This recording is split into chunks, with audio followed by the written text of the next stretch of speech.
In Jupiter, Florida, there lived an extremely religious family who raised a child that lived up to their every expectation. However, trouble started brewing as Rosie brought home news that she had acquired a lover. Shocked by the news, her father, John, demands that she leave this boy at once. John, honey, please calm down. No, I'm not gonna let some youngster be with my daughter. It's just a boy. No harm can be done to us. Come on, Pa, just meet him. It don't hurt no one.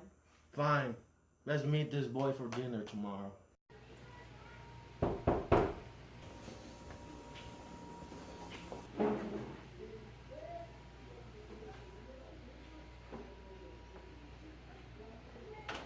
As John opened the door, his heart nearly stopped as there was an 8-foot T-Rex standing before his very eyes. Quickly, Lisbeth ran towards the door and let her boyfriend in. When Khan approached Rosie's parents, they cowered in fear as his claws reached out to shake their hands. After meeting Rosie's parents, he was invited to eat at the table for dinner. Let us say grace. As John began to say grace, Khan's arms were not able to hold hands with everybody else because they were too short. This angered John because the dinosaur was not properly participating in this sacred act. Throughout the whole dinner, Khan could feel the razor-like stare that John was giving him. This made Khan extremely nervous as he struggled to make conversation.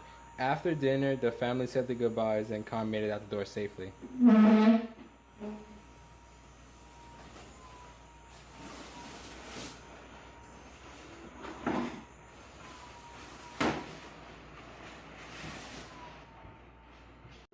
That night, Rosie began to plan her escape out of the oppressive household. She called Khan and demanded that they run away together. So after Khan agreed, they both left their houses in search of a better life, and when the world needed them most, they vanished. The next day, John felt guilty and upset.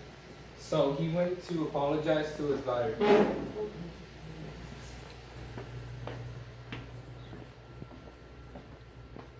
But when he opened the door, his heart nearly stopped. His daughter was gone.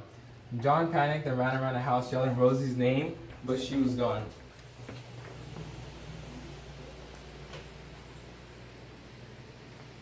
Three years passed and John received a phone call.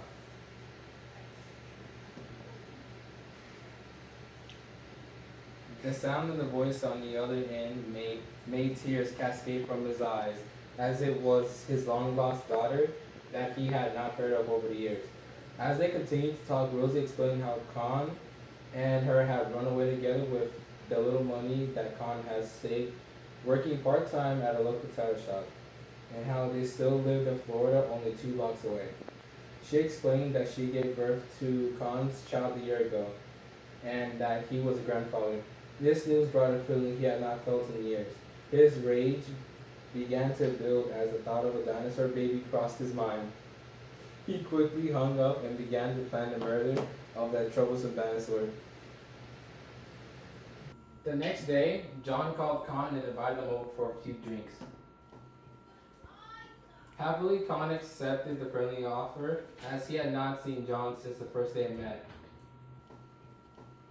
When Khan arrived at John's house, he was met with a big surprise.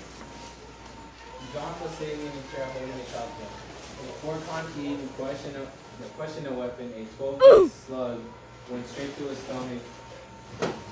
Khan quickly fell on the floor and began to bleed out. As his consciousness slowly began to fade, he could see John beginning to quickly clean up the aftermath. John was clean with his kill, and he had researched how to properly murder someone and get away with it. After John cleaned up the emergency, he hauled off the cold lifeless corpse back to his yard where he had dug a hole in which he would toss the bloody remains of his son-in-law. For the rest of his life, John lived with his secret and no one ever found out where Khan. A couple years later, Rosie was unable to maintain her and her son.